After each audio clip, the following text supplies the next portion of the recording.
Good morning, good morning. So, for those of you who have been here before, every year we get the opportunity to do this panel. And the idea is that you all just have an opportunity to ask questions, anything related to mental health, health and wellness. We want you to just kind of have the freedom to ask the questions that you may have been just, the burning questions inside. And then have this great panel up here that's able to answer the questions for you. They are experts in their fields, so they're going to share just what they do really for work, but also personal experiences too that can be just as powerful as sort of kind of that book knowledge, right? But we want to give you guys the opportunity to ask questions. So you will see on the screens there is a text number and a keyword. Text that number with the keyword, and you can confidentially ask questions, which means I don't know who you are, but you have the ability to ask questions during the panel, and we will answer those for you. Does that sound like a plan? Yeah? Okay, all right. Okay, come on, you guys, I know it's early, but come get with me now. My interns will also be in the aisles. They have 3x5 cards, and one has a microphone. So if you guys have questions that kind of come up as we're talking, you can just kind of wave them down. You write your questions down, or you can just ask over the microphone if you feel comfortable, and we'll go through those questions as well. Does that sound all right? Okay, cool. So I guess I should have introduced myself first, but I'll do that now. Like PJ said, I am Dr. Meg. I am the Director of Student Care here, if you didn't know. So I get the opportunity to oversee all of the mental health and wellness programming, activities, partnerships, all of that for students here. Absolutely love what I do. I love getting to be in community with you all and have those therapeutic conversations with students. And one of the things that is just super important to me is making sure that when you all have questions, that there are people and spaces where you feel comfortable and confident to do that. So we are going to have, I'm assuming we've already got some questions kind of pre-planned, but we're going to talk about a lot of things this morning, and a lot of heavy topics. So if you all need space to just kind of step out and come back in, please feel free to do that this morning, because like I said, we are going to be talking about some heavier topics. I told PC, for those of you who know PC, I told him I would give him credit for this once, and then I wasn't going to give him credit for it anymore. We aren't going to create a safe space, because safe to all of you may look very different than the person sitting next to you. But I will ask that we create a very brave space this morning, that we can ask the questions that are on our hearts to ask. And if there's clarifying questions, that we feel comfortable and confident to do that in this space this morning, okay? So we'll create a brave space for that. Sound good? Cool. All right, so I'm going to let our panelists introduce themselves, and then we're going to jump in with questions. Sound all right? Cool. All right. There you go. Good morning. I am Melanie Trowbridge, and I am a co-chair with Erin here for our traditional undergraduate program. And we teach, I teach in the undergraduate program as well as our MACP program here at Jessup. And I think you want us to talk a little bit about what we do for work, maybe even outside of Jessup, which I love teaching here. I love our students, but I love our faculty too. So when we talk about having great resources, colleagues are one of those, right? Not just each other as peers, but peers as colleagues too. So love being a peer and sharing classroom with the students, and love sharing classrooms with our colleagues, Erin and the rest of us as colleagues here as faculty. I also am a psychiatrist, done this for a couple decades, child and adolescent and adult psychiatrist. So I provide both psychotherapy as well as psychopharmacology. Love doing it, and thank Jesus every day for being able to do both. Thanks, Melanie. So as Melanie mentioned, we co-chair the traditional undergrad program in psychology. We both teach in the psychology program, also mainly traditional undergrad, but also in the master's program. And I love connecting with students. Right there, right? So I really appreciate the fact that when I come to work here, I just get this amazing uplift. I was talking to students last night about that, coming to work here is just such a blessing for me. You guys are just fun and enjoyable, and it's a great part of my work. Another part of my work, like Melanie, in addition to teaching here, I also have a private practice as a therapist, and that's a different type of giving. So it's a great balance for me to see clients on some days of the week and support them through their crises and struggles and growth and just life journey. And then to see students on other days of the week. So it's a great opportunity that we get in the psychology department, that we get to work in our field as professionals and then also teach in this field too. Thank you. Good morning, Jessup. My name is Melissa Salinas, and I am a senior here at Jessup. I'm a liberal studies student, so I will be student teaching next semester. It's really exciting. Just kind of the way that I'm connected to this topic, I've dealt with a lot of different forms of anxiety, depression, experiencing suicide. So I'm just glad to be here and share with you today. Hello. I guess I'm the only guy on the panel, so yeah. My name is Blair Maynard. I am a senior kinesiology major. I'm also an RA in the block, and I was an RA last year as well. And I guess how I connect to this topic is I really struggled with addictions to drugs and alcohol, and then I also struggled a lot with mental health, with anxiety and depression, along with attempted suicide a couple times. Thank you all so much. So I told you, we've got a pretty good panel up here, right? To be able to help answer your questions, and they're already coming in. So yes, let's give them a round of applause. I like that. Let's do it. So your questions are already coming in. Thank you all who have already submitted. We'll start with, let's ease our way in this morning. So how do you create a safe space for vulnerability?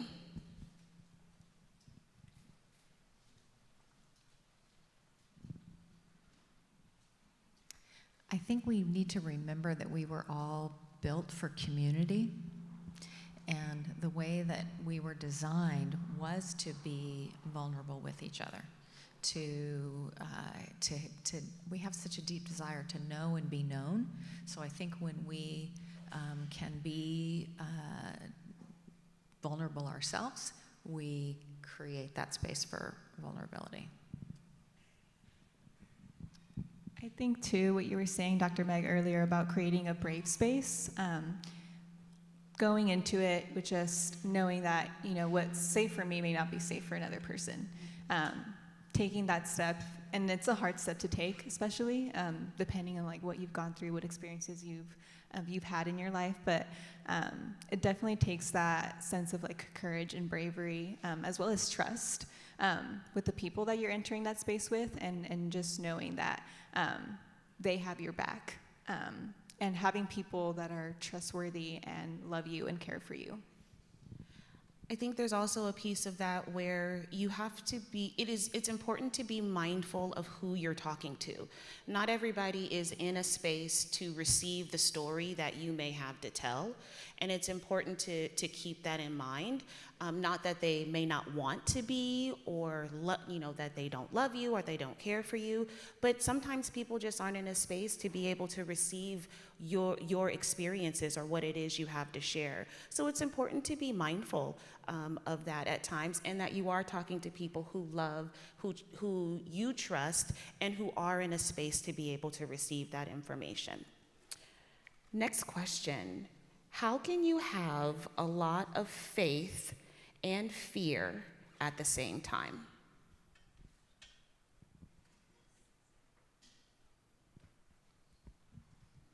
So can we have both? Let's just ask that question, right? I would say yes, we can have a lot of faith and even maybe a lot of fear.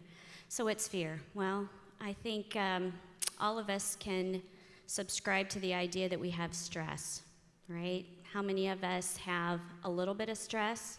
I'd say 100% of us, right? Is that a good thing? Yeah, it's our friend.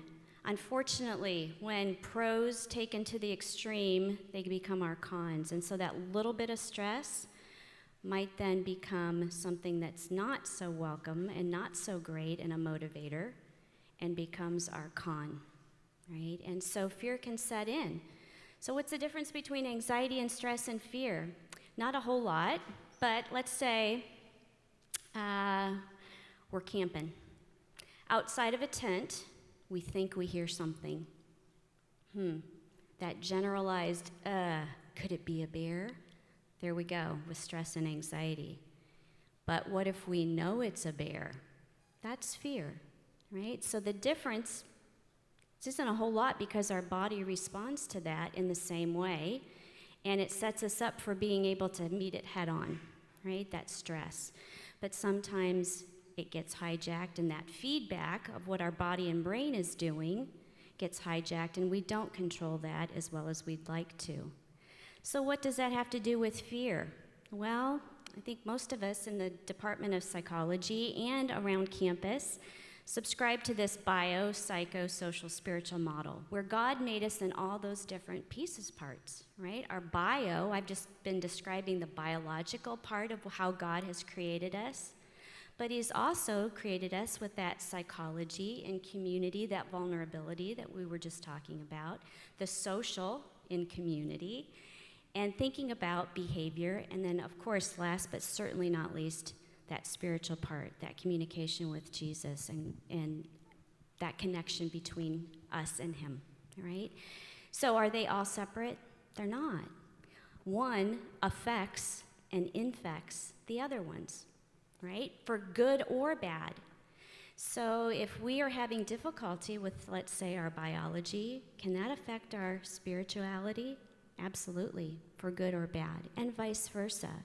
So there are absolutely times when maybe that fear, that anxiety that we have gets hijacked. We're not dealing with that as the best way that we could, and that can affect our spirituality, right, and have more of a difficulty with fear. And I think it's important to recognize that God doesn't condemn us for being human, right? He created us as humans, and so he knows that biopsychosocial spiritual part of us. We can struggle and still have faith. It's not, those two things are not mutually exclusive. I love in the Bible where the man comes to Jesus and asks him something, and he says, "Do you believe?" And he says, "Yes, I believe. Help my unbelief." Like, we can have both. We can be uncertain and maybe afraid, and yet still have great faith. They're not mutually exclusive. You can have Jesus and a therapist too, right?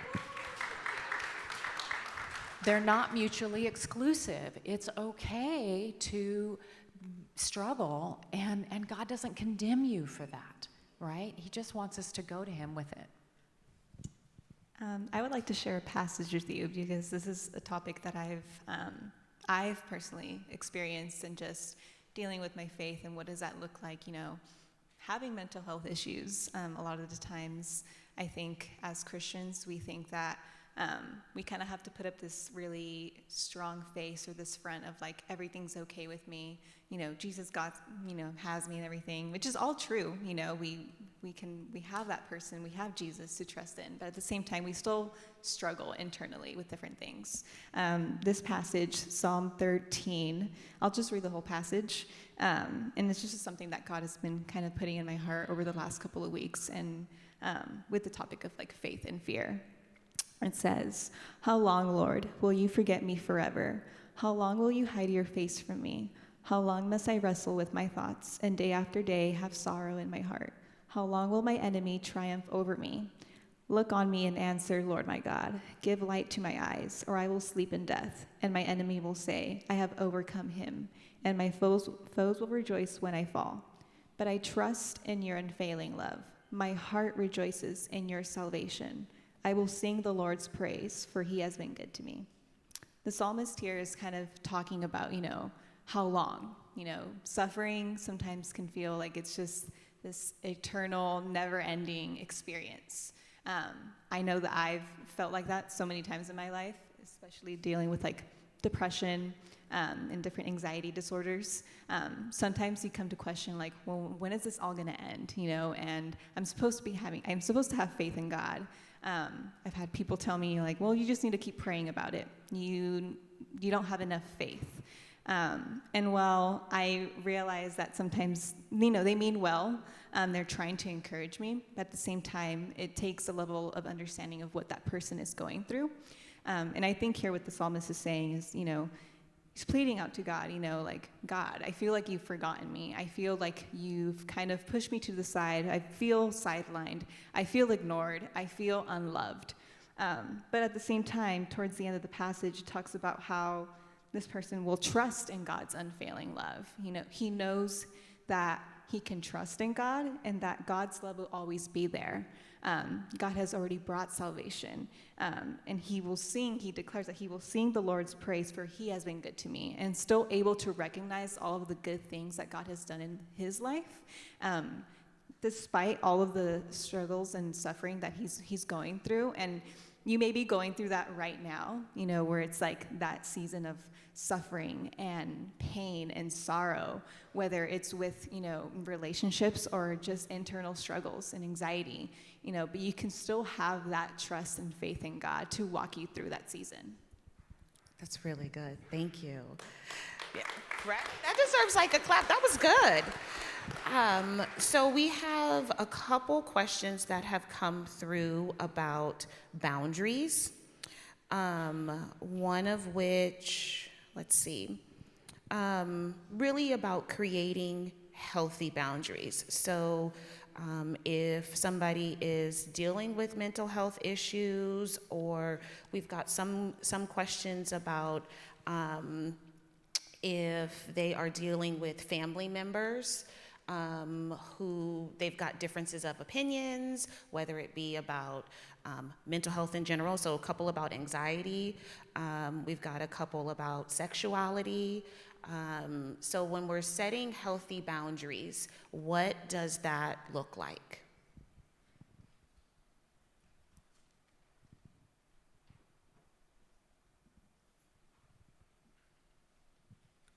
At least for me, when I think about like healthy boundaries, I have to think about myself first, and I have to think about how is this gonna affect me, and like when I'm going into a situation and there is something that's going on, I have to think about how is this boundary, like what do I need to put up to make sure that doesn't affect me, that when going in, like I have to maybe put up a little bit of a wall to say that this person has these problems, but I don't want those problems to become my problem. And I have a lot of friends, and I know some people, maybe even in this room, might struggle with that, of taking on other people's problems.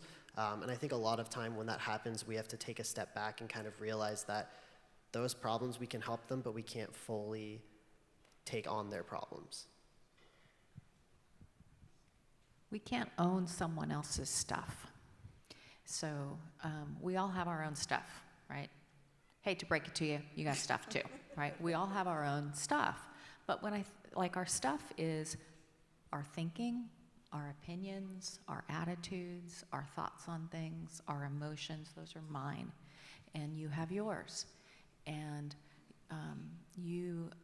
each of us should be mindful of taking care of our own. We can come alongside someone as they're going through hard times, but I can't take that from them. It's not my responsibility. God is the only one who can actually take things from us, right? Alleviate. We can walk alongside and help while someone's struggling, but I can't take their stuff, and I shouldn't. That wouldn't be good for them either. It wouldn't be good for them either. Not only would it be overburdening for me, but it wouldn't be good for them. And we need to recognize that people have to be invested in their own well-being, and I need to be invested in my well-being, and we can come alongside each other, but I can't take your stuff, and you can't take mine. Just add one little bit to that. I like that stuff. right? How many of you have heard it's not what you know, but who you know, right? I'd argue that it's both. So can we have a better understanding about us, that intrapersonal relationship that we have with ourselves? Yeah, we're always striving for that. But that interpersonal relationship that we have with others is also who you know and who best can handle that. And many times it's not us handling other people. Yes, walking alongside might look a lot different in one relationship versus another type of relationship. And knowing what we have here on campus, as well as maybe how our family works in that system, having those resources, knowing what those resources are, goes to the, hey, it's who you know as well as what you know. So how much we can handle versus when we can't, or when it's not appropriate for us, even if we can, and how to triage that or send that to the right place. Who you know and what you know. And if you guys don't know what care resources are available for you on campus, we do have an array of counseling options for you all, but we also just have some safety kind of precautions in place for you too. So if you personally are dealing with something, or you know somebody who is, there are people on campus who are dedicated to helping you work through those situations. Of course, you can reach out to me if you need to talk or if you have questions. My email is care@jessup.edu. If it is an emergency, like safety need, that is why campus safety is here for you. Again, 911, I should have said that first. If it's immediate need, 911, please. But if it's on campus, it's not, a 911 type of need. Campus safety is here. If you're a resident, you have your RA who will be able to assist you as well, okay? Just to make sure you guys know that. Speaking of that, some of the next questions that we have are dealing with suicide. And so a couple of them are, how do I help a friend dealing with suicidal thoughts? How do I help someone dealing with suicidal thoughts and not take it into my own hands? And dealing with those intrusive thoughts. Two separate things there. Can we separate them? The dealing with Absolutely. intrusive thoughts, that's a person's their own feelings of suicide. And then but you also talked about how do I help someone who's maybe suicidal. I'd like to break those two things apart because they're very different responses. We can all be, we all have the capacity, everyone in this room has this capacity to let someone know that they're seen, right? And that's such an important part, to be seen, to be known. When someone is struggling in their own suicidal thoughts, there's a lot of pain, right? Generally, a person just wants to escape pain. It's not necessarily that they want to die, they want to escape pain. So being known, being seen is such an important part. We all have that every single day. You don't know who you're standing next to in line at the caf that may be struggling, but you're saying hello, you're acknowledging someone's presence. That's important too, right? We don't have to know what someone is struggling with to acknowledge that they're a person, right? So saying hello, being friendly, looking at someone and acknowledging that they're there, like that's a good thing too. There's a lot more I can say, and I'm going to shut up and let some other people on the panel talk a little bit. I would first off say you are not alone. I feel like a lot of times society says that you can't feel this way or that you shouldn't be able to talk about that with those peers around you, campus care, your RA, your RDs, even your faculty. I know that there are faculty members here and even just around campus that do care about you. But the biggest thing is you are not alone in this situation. You might feel as if you are alone. You might feel as if you're going to be a burden to somebody, but that's not it at all. We do care about you and we do love you. And no matter what is going on, you are not alone in any situation that's going on. You have people around you who do care and that do want you to reach out to them. And nothing that happens and nothing that you say is a burden. and I can care about you and not know you, okay? Like, sometimes, people feel like because you may not have relationship or connection that I can't possibly care about what's going on in your life or what you're dealing with. But I'm absolutely here to say that I can care about you and care about what's going on in your life and not necessarily have a one-on-one sort of personal connection with you. I think everybody should be comfortable asking someone that they know, right? Someone that you do know well, because you mentioned not knowing, which you're right. We can care about you and not know you. But if, like, you all have a circle of people in your lives, I think we should be comfortable as humans asking the people around us, if we notice signs of suicide, ask. Like, that should not be a question that we shy away from. To ask someone, are you feeling suicidal? Like, that is an important question. You are not going to, I guarantee you this, you are not going to cause someone to commit suicide by asking that question. What you're going to do is let them know that you are open to that conversation.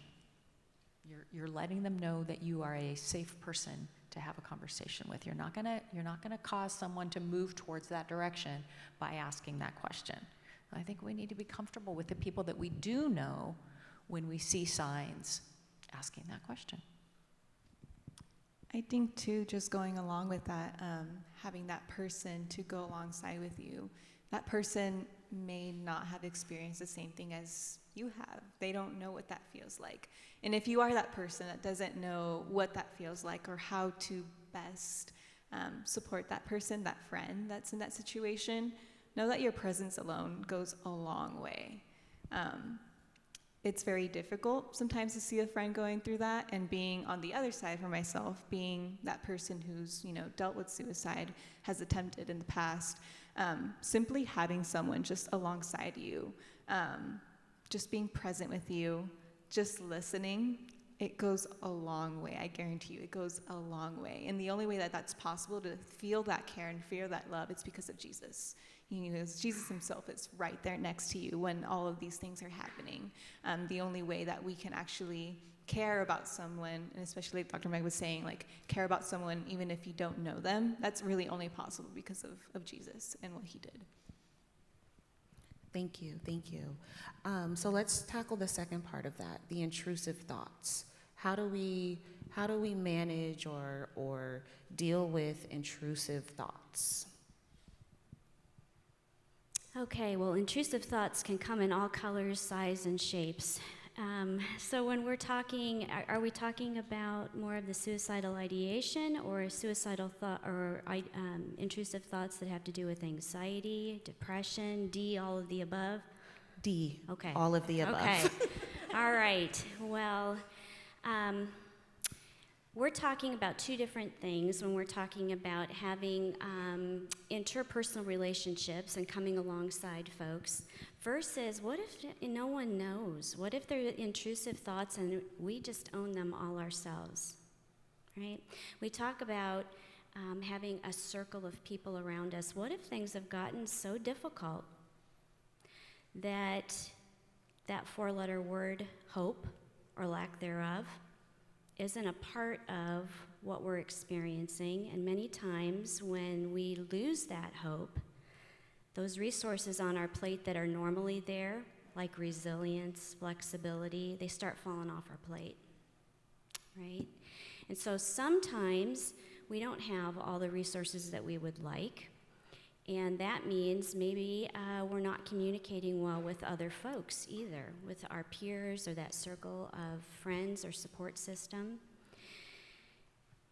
Another thing that can kind of bog us down and make us less resilient, especially in that time or season of feeling like we have less hope, is not being so flexible and not recognizing resources that we have had in the past, that we still do, but we're not always able to act on that. So just thinking about that and kind of being in that mindset can bog us down, and it's difficult for us to act.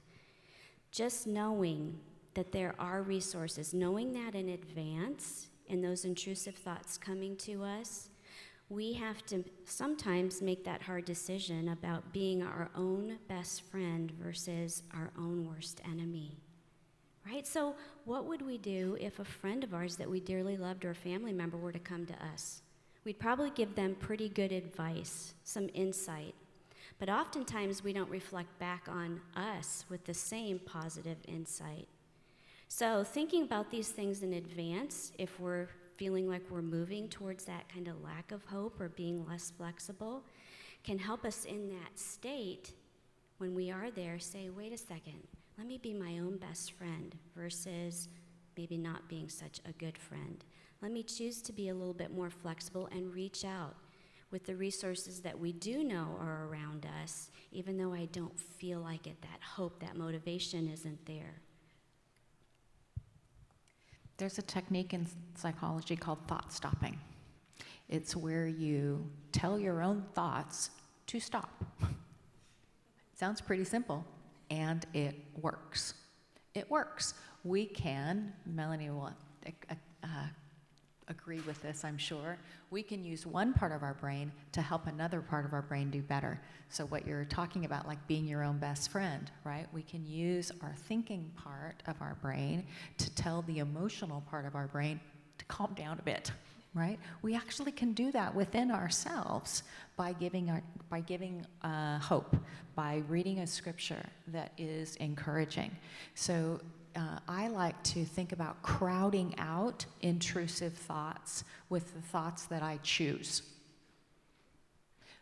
I can continue to fill my mind with a powerful scripture or a truth statement every time that intrusive thought would come up.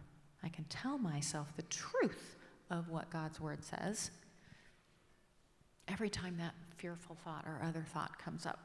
That's thought stopping. It's also biblical. God's word tells us to take every thought captive, right? I love when psychology, especially, matches exactly what the Bible says. They're not independent of each other. I love that. I love that. So you guys don't forget, my interns are in the audience too. So if you guys want to write down questions or ask, over the microphone, you guys can as well, okay?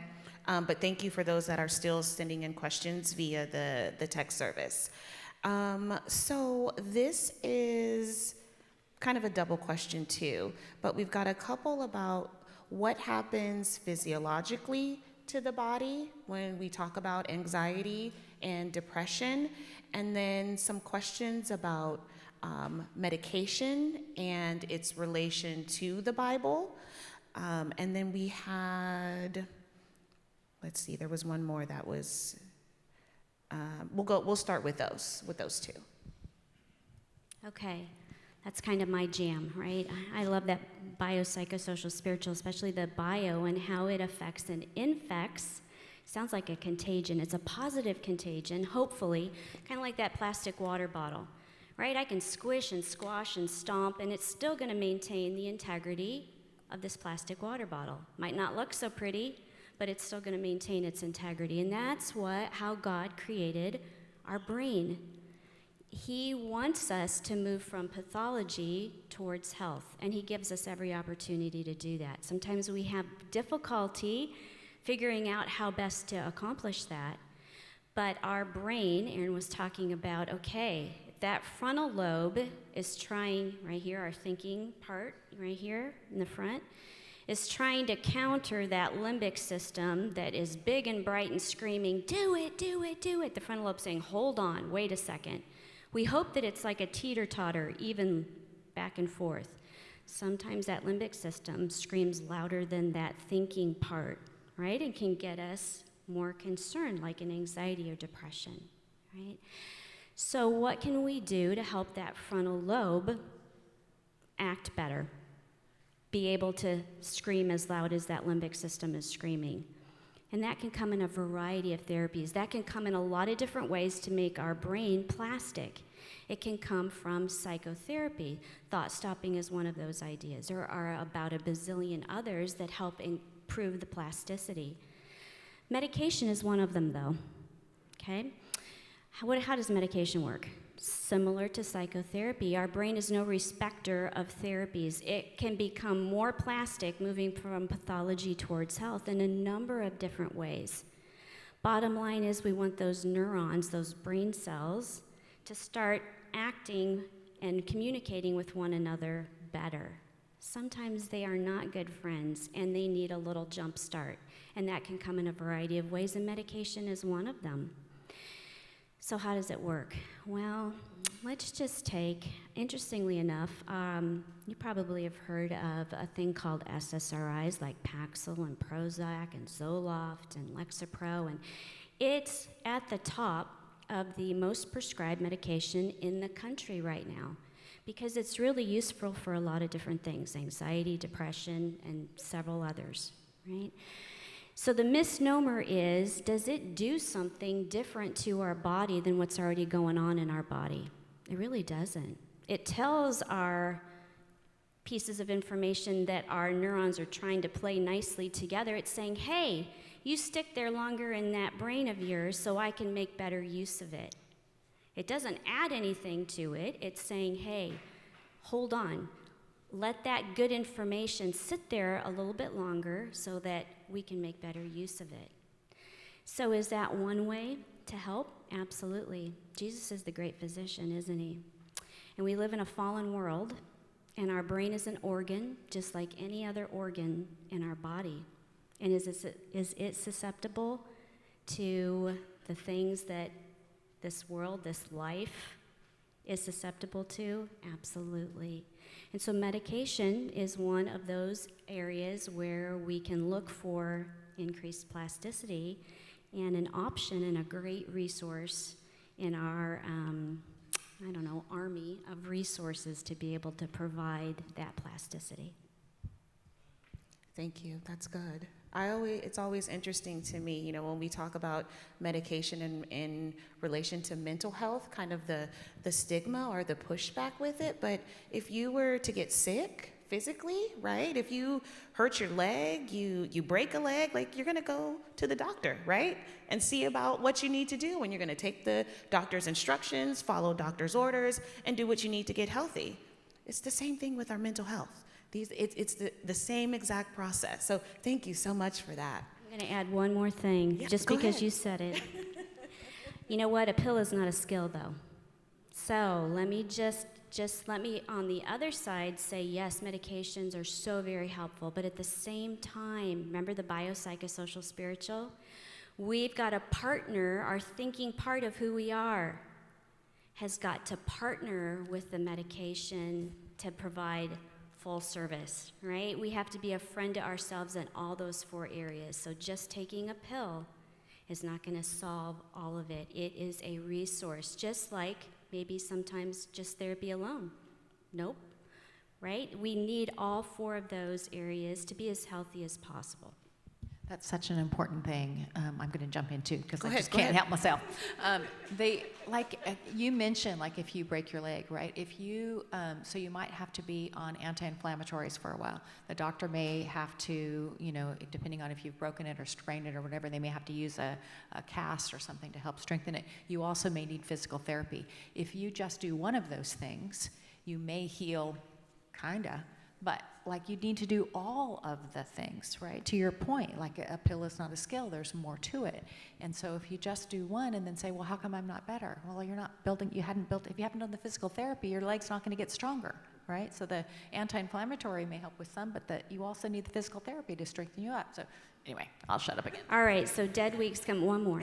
Can I just? Okay. Dead week's coming, right? We need a lot of brain power to be able to do this thing that we're doing, coming finals, right?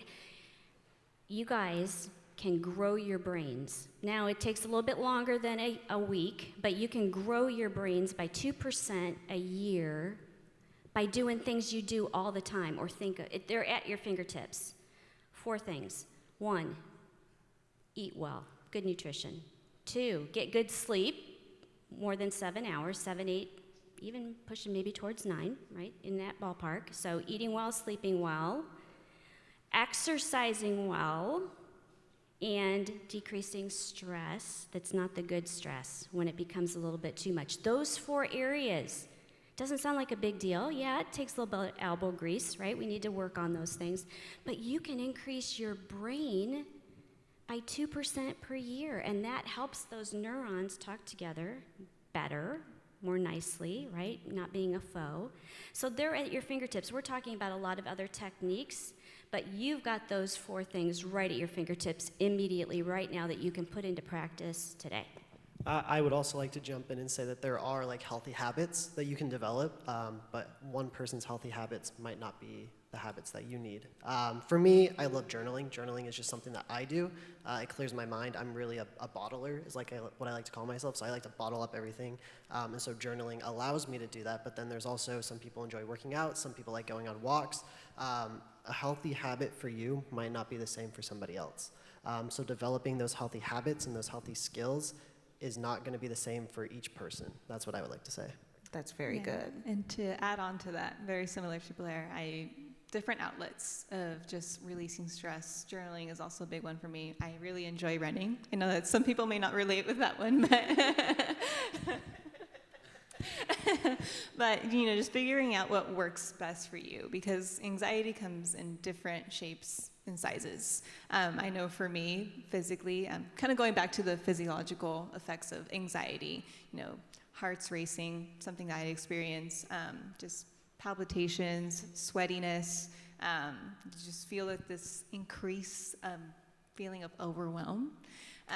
And I know for me, it's just kind of like grounding myself and knowing like, hey, this is your body telling you, like, hey, you're feeling anxious. This is what you're feeling right now. And just noticing there's kind of like those cues that your body is telling you to kind of take a step back and, what we say, self-care, to kind of take care of yourself, to realize that your body is asking for something and it needs healing and it needs to rest. That's really, really good. Thank you for that. I'm going to try to get through a couple more questions because we are breezing by here this morning. So let's talk about counseling. We've got a few questions that have come in about therapy, about going to counseling, and they're kind of centered around like, do I go? What if I think I might have this mental health issue, but I'm not sure. I'm kind of busy, so should I go? What do I do? Those sort of questions. I think there's this misnomer that you have to have like this big thing, or you have to have experienced a huge trauma, or that you have to be in really bad like place to go see a therapist. I don't subscribe to that idea.